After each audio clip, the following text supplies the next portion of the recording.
आने हिंदी के एक नए एपिसोड में आपका स्वागत है।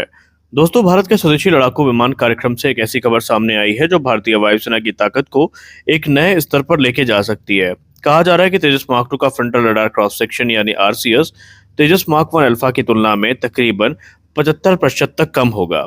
यानी ये दावा जो किया गया है वो नया विमान दुश्मन के रडार पर बहुत कम दिखाई देगा और दुश्मन को इसकी मौजूदगी का पता काफी देर से चलेगा।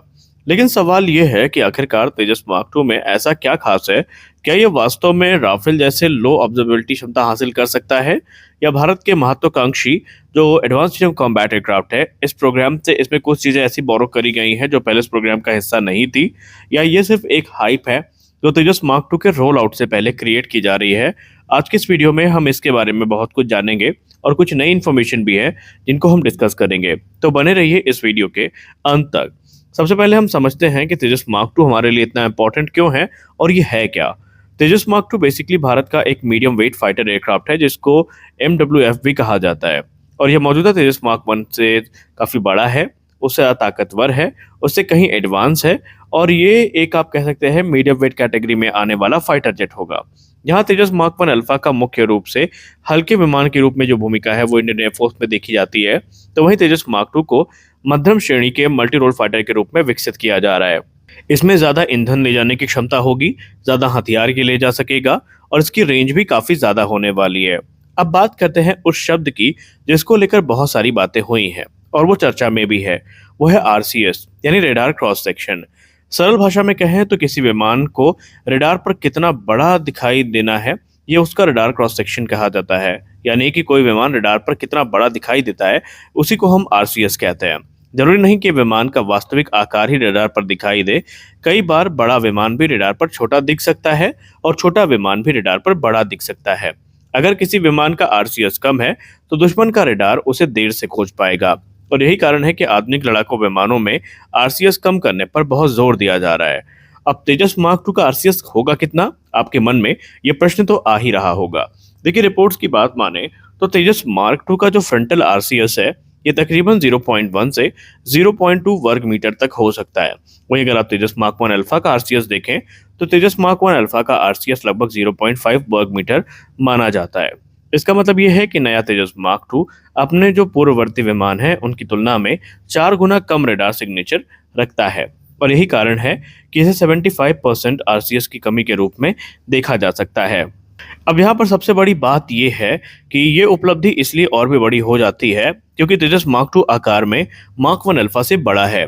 आमतौर पर जब किसी विमान का आकार बढ़ता है तो उसका रेडार क्रॉस सेक्शन भी बढ़ जाता है, लेकिन भारतीय वैज्ञानिकों और इंजीनियर्स ने ऐसा डिजाइन तैयार किया है जिससे बड़ा होने के बावजूद भी विमान का रेडार सिग्नेचर कम हो गया है, और यही इसकी असली तकनीकी उपलब्धि भी है। अब सवाल आता है कि आखिरकार ऐसा हुआ कैसे, और कैसे हमने इतने भारी भरकम और बड़े विमान का आरसीएस इतना कम कर लिया। देखिए, इसके पीछे कई आधुनिक तकनीकों का उपयोग किया गया है। पहला है नया एरोडायनेमिक डिजाइन। तेजस मार्क 2 की बाहरी संरचना को इस प्रकार से डिजाइन किया गया है कि रेडार तरंगे सीधे वापस रेडार स्टेशन की तरफ ना लौटे। रडार की किरणें अलग अलग दिशाओं में बिखर जाती हैं, इससे विमान का पता लगाना काफी मुश्किल हो जाता है। दूसरा, एस डक्ट एयर इनटेक। किसी लड़ाकू विमान में इंजन के कंप्रेसर ब्लेड रेडार के लिए सबसे बड़े रिफ्लेक्टर होते हैं। अगर रेडार को ये ब्लेड दिखाई दे जाएं, तो विमान आसानी से पकड़ में आ सकता है। वहीं तेजस मार्क 2 में एस डक्ट और ट्विस्टेड इनटेक जैसी तकनीक का इस्तेमाल किया जा रहा है। इससे इंजन के ब्लेड सीधे दिखाई नहीं देंगे, परिणाम स्वरूप रेडार क्रॉस सेक्शन काफी कम हो जाएगा। तीसरा, कंपोजिट सामग्री का व्यापक उपयोग। रिपोर्ट्स की बात माने तो विमान में 90% से अधिक हिस्सों में कंपोजिट मटेरियल्स का इस्तेमाल किया गया है। कंपोजिट सामग्री धातु की तुलना में रडार तरंगों को कम परावर्तित करती है, इससे विमान की स्टेल्थ क्षमता और बेहतर हो जाती है। उसके बाद बारी आती है रैम कोटिंग की। रैम यानी रडार अब्जॉर्बिंग मटेरियल, ये एक विशेष प्रकार की कोटिंग होती है जो रडार ऊर्जा को सोख लेती है। Bharat advance medium combat aircraft program के लिए जो तकनीक विकसित कर रहा है उसका लाभ तेजस मार्क 2 को भी मिलेगा। यानी तेजस मार्क 2 भविष्य की स्टेल्थ तकनीकों का टेस्ट बेड भी बन सकता है। पांचवा, स्मूथ सरफेस डिजाइन। विमान की बाहरी सतह पर कम से कम गैप, जोड़ और उभरे हुए हिस्से को जो है छिपाने का प्रयास किया जा रहा है जिससे रडार तरंगों में परावर्तन कम हो सके। अब भारतीय वायुसेना को इससे बहुत सारा फायदा मिलेगा और महत्वपूर्ण सवाल भी यही है कि इंडियन एयरफोर्स को इन सारी चीजों से कितना लाभ मिलेगा। देखिए, अगर दुश्मन का रडार किसी विमान को देर से खोजेगा तो पायलट को बहुत समय मिलेगा। वो पहले मिसाइल लॉन्च कर सकता है, पहले हमला कर सकता है और सुरक्षित दूरी से ऑपरेशन पूरा कर सकता है। यानी बियॉन्ड विजुअल रेंज यानी कि बीवीआर कॉम्बैट में तेजस मार्क टू को इसका एक निसंदेह बड़ा फायदा मिलेगा और किसी भी विषम परिस्थिति से बच निकलने का हमारे पास एक उत्तम समय भी होगा। फॉर एग्जाम्पल, मान लेते हैं कि अगर यहाँ पर तेजस मार्क टू का रडार क्रॉस सेक्शन काफी कम हुआ तो लो फ्लाइंग करते हुए इसको देख पाना काफी मुश्किल होगा और जब तक रडार इसको देखेंगे भी तब तक उनके पास रिएक्ट करने का समय बहुत कम होगा। तो अब आपके मन में ये भी सवाल आ रहा होगा कि क्या यह विमान राफेल के बराबर होगा। कई रिपोर्ट्स में ऐसा दावा किया जा रहा है कि तेजस मार्क टू की जो लो ऑब्जर्वेबिलिटी क्षमता है ये राफेल के करीब पहुंच सकती है। हालांकि ये पूरी तरीके से स्टेल्थ फाइटर तो नहीं होगा, लेकिन यह निश्चित रूप से पारंपरिक चौथी पीढ़ी के लड़ाकू विमानों की तुलना में अधिक आधुनिक और कम दिखाई देने वाला विमान होगा।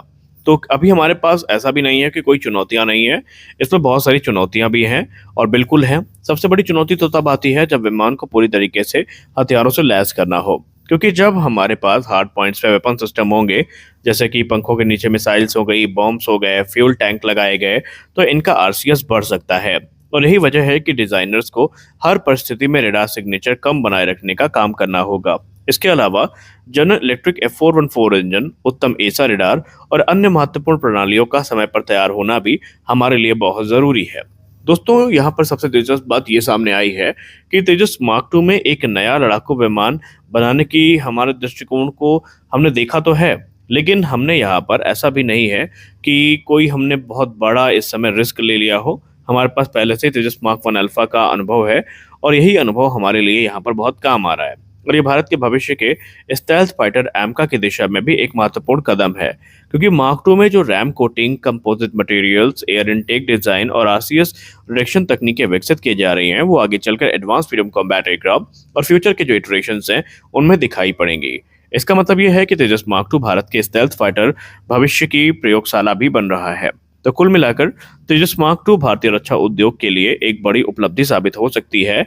अगर 75% आरसीएस की कमी के दावे को वास्तविक परीक्षणों में सही साबित हम कर लेते हैं तो ये भारतीय वायुसेना को एक ऐसा स्वदेशी फाइटर जेट देगा जो आधुनिक युद्ध क्षेत्र में कहीं अधिक प्रभावी होगा।